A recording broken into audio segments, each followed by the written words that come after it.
Doctor صاحب ایک video آج کل بڑی وائرل ہے، اس میں وظیفہ بتایا جا رہا ہے کہ کینسر وغیرہ کے علاج کے طور پر آپ حامیم لا ینصرون کا وظیفہ کریں تو آپ کا کینسر ختم ہو جائے گا، تو اس کی شرعی حیثیت کیا ہے؟ الحمدللہ والصلاة والسلام علی رسول اللہ، اما بعد۔ اس میں کوئی شک و شبہ نہیں ہے کہ قرآن کریم باعث شفا ہے۔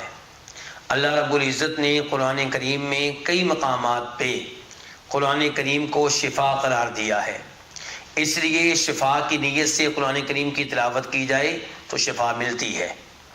اگر کوئی مریض ہے، آپ شفا کی نیت سے اس پہ قرآن کریم پڑھ کر پھونک ماریں، دم کریں، اللہ رب العزت شفا دے گا۔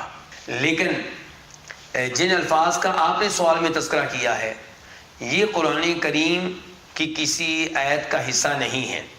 حامیم قرآن کریم میں آیا ہے، کئی مقامات پہ آیا ہے، لیکن الگ سے، اور لا ینصرون الگ سے، یہ دونوں مل کر قرآن کریم نہیں ہے۔ دوسرے نمبر پہ ظاہر یہ کیا جا رہا ہے کہ جیسے یہ وظیفہ نبی علیہ السلام نے بتایا ہو، ایسی بات بھی نہیں ہے، بلکہ اصل صورتحال یہ ہے کہ نبی علیہ السلام نے ایک جنگ کے موقع پہ صحابہ کرام کو خبردار کیا تھا کہ شاید آج رات کافر حملہ کر دیں، تو اگر ہمارے اوپر حملہ ہو جائے تو ہمارا شعار کیا ہوگا؟ حامیم لا ینصرون۔ کیا مطلب؟ یعنی کہ ہمارا آپس میں خاص تعارف کیسے ہوگا، ہماری آپس میں خاص علامت کیا ہوگی؟ یہ الفاظ، ان کے رات کا اندھیرا ہے، آپ کے سامنے کوئی آدمی آ جاتا ہے، اب آپ کو پتہ نہیں چل رہا کہ وہ ہمارا ہے کہ ان کا ہے، مسلمان ہے کہ کافر ہے، آپ اسے پوچھیں گے کیا شعار ہے، سناؤ۔ اگر وہ سنا دے حامیم لا ینصرون، اس کا مطلب یہ ہے کہ وہ مسلمان ہے۔ اگر وہ یہ نہ بتا سکے، اس کا مطلب ہے کہ وہ کافر ہے۔ تو نبی علیہ السلام نے یہ الفاظ بطور شعار بتائے تھے، اس لیے نہیں بتائے تھے کہ یہ وظیفہ ہے اور اس سے کسی بیماری کا علاج کیا جائے گا یا پریشانیوں کا علاج کیا جائے گا، ایسا کچھ نہیں ہے۔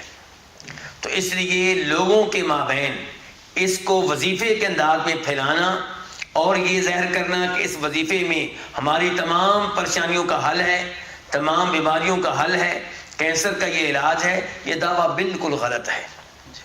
اس کی جگہ پہ قرآن کریم کی تلاوت کی جائے، سورہ فاتحہ 7 مرتبہ پڑھ کے دم کیا جائے، تینوں کل 3 مرتبہ پڑھ کے دم کیا جائے، سورہ بقرہ کی آخری آیتیں پڑھ لی جائیں، آیت الکرسی پڑھ لی جائے، قرآن کریم کا کوئی بھی حصہ پڑھ لیا جائے، تو انشاءاللہ اللہ تعالیٰ شفا دینے والے ہیں۔ لیکن ان الفاظ کو بطور علاج لوگوں میں، پبلک میں عام کرنا اور اتنا بڑا دعویٰ کرنا، یہ محل نظر ہے، اور ایسے لوگوں کو اللہ رب العزت سے ڈرنا چاہیے، کیونکہ یہ سب کچھ بغیر دلیل کے کیا جا رہا ہے۔ واللہ تعالی اعلم۔